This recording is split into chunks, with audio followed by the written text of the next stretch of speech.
ছুটির বিষয়ে দু একটি লাইন উপরে লিখে দিলাম। আসসালামু আলাইকুম।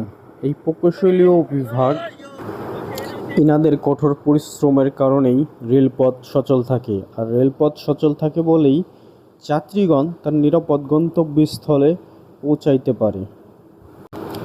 এই প্রচণ্ড তাপমাত্রায় রেলপথ 50 ডিগ্রির উপরে তাপমাত্রা থাকে, সেইখানে রেলপথকে রক্ষণাবেক্ষণের কাজ করে থাকেন এই প্রকৌশলীয় বিভাগ, মেট, কিমেন, ওইম্যান ইত্যাদি, এবং কিছু কিছু সময় হিট স্ট্রোক পর্যন্ত করেন।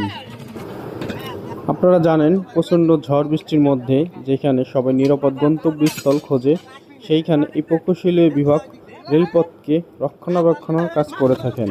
সবার মনে ভয় থাকে যদি আকাশ থেকে পড়ে আর যদি মারা যায়, কিন্তু এই প্রকৌশলীয় বিভাগ সবসময় যাত্রীগণের নিরাপদ স্বার্থে মাঝ মাইলে ফাঁকা রাস্তার মধ্যে কাজ করেন। আশপাশে কোনো নাই বাড়ি ঘর, তারপরেও তারা রেলপথকে সচল রেখেছেন।